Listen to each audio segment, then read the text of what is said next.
How's it going, Sunny Slope kids? This is Mr. Daniel, and we're going to do a continuance of the videos of this week. So it's going to be another video about nature.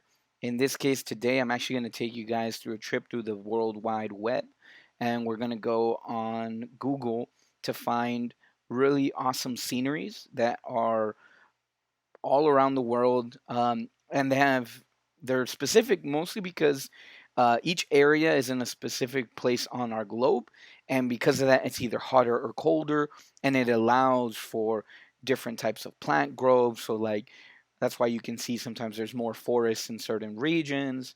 That's why there's ice in our poles because it's colder when it's farther away from the center of the earth. So all these different temporal areas in our earth cause for different types of um, natural occurrences, such as like mountains and desert areas and plains and greenery and vegetation, great ginormous trees, fruital and vegetable plants and so forth. So hopefully I get to show you guys a lot of fun different sceneries and you all enjoy. All right, we'll see you in a little bit. Bye. Okay, Sunny Slopes. So the first landmark and amazing natural thing that I'm going to show you all are glaciers.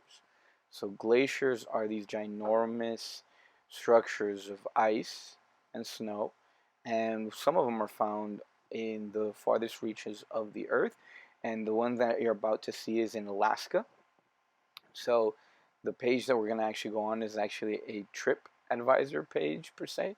So it is promoting for you to go to Alaska, and that's why it has some information there. But what we're seeing there is that beautiful scenery of those glaciers. So the next type of glacier I'm going to show you is actually one that you can find in the farthest reaches south of the Earth, and that's in Antarctica. And Antarctica is one of the places with the biggest ice sheets and glaciers. So what you're actually about to see is a glacier in Antarctica.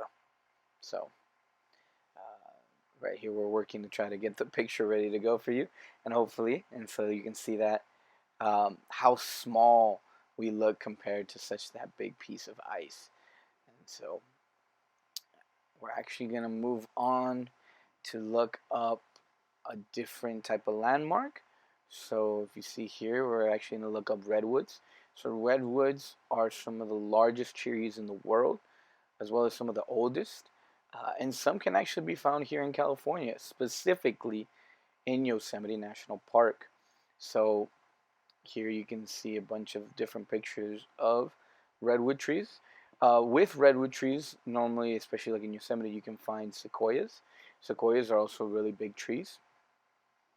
So it's important to note that uh, there's a park close, not relatively super close, but close enough that you could go and you could experience seeing these ginormous trees that are all part of nature and have developed over time.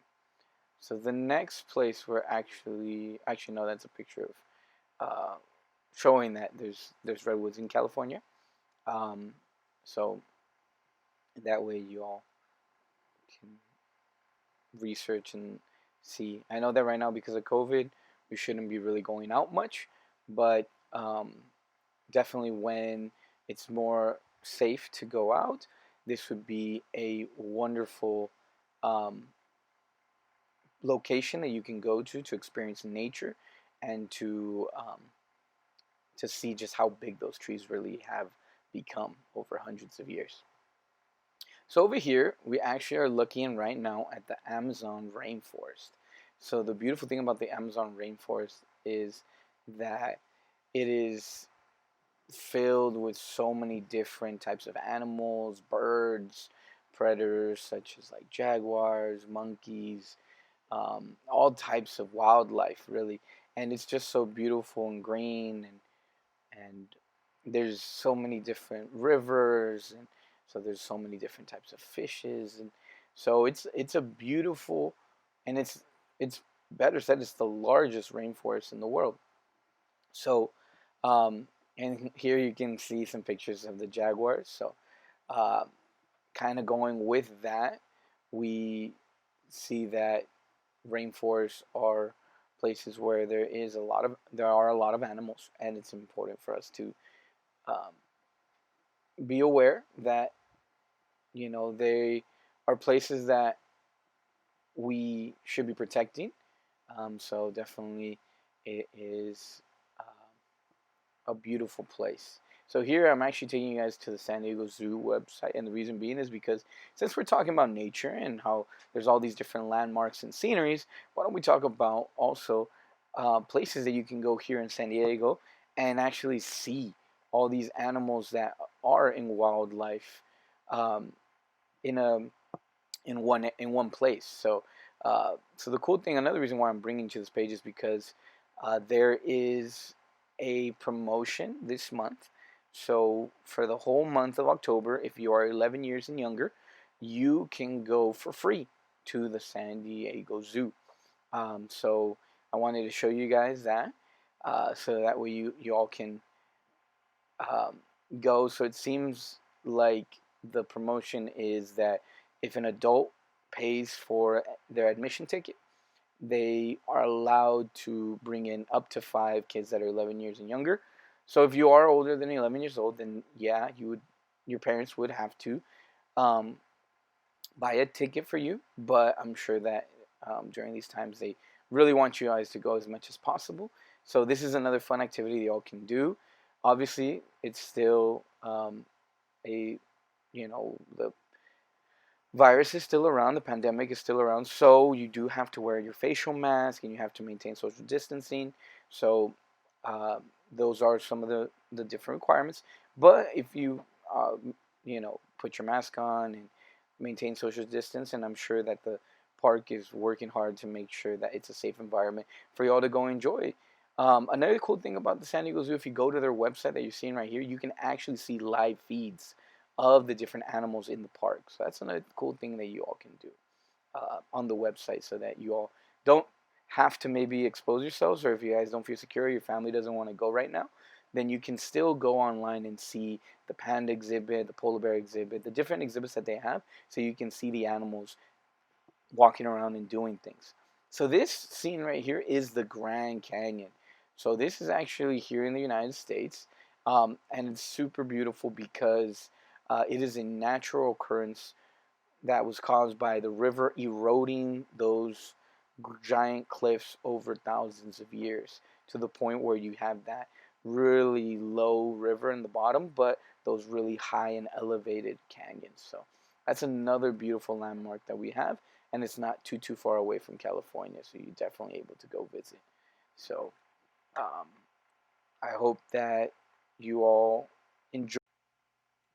All right, Sunny Slope. So we were able to go through the World Wide Web and see a bunch of different sceneries and landmarks and beautiful parts of nature, such as the different animals that exist in, such as like the rainforest and the jaguar, as well as looking at the San Diego Zoo with the different animals that are there that you can see. So there's a huge amount of more places in the world that you can go to, and you can see all these different sceneries. So I invite you all to, with a parent, go on your computers and look up different sceneries maybe that they are telling you. There's different areas like Hawaii, such as volcanoes, such as Ireland, and you know um, say Fiji, and there's a lot of places in Southeast Asia, and there's so many different natural sort of like beautiful areas that you can research and see.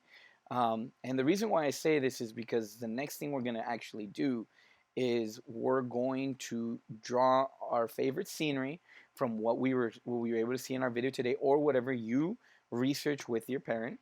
And so we're going to actually draw that using our our art packet that we got. So definitely don't forget about that. It kind of can look like this. Give me a second. So remember that we got this little art packet. So we're going to use that. And so that's going to be the next part of this video. So I'll see you after I draw my picture. All right. See you in a bit.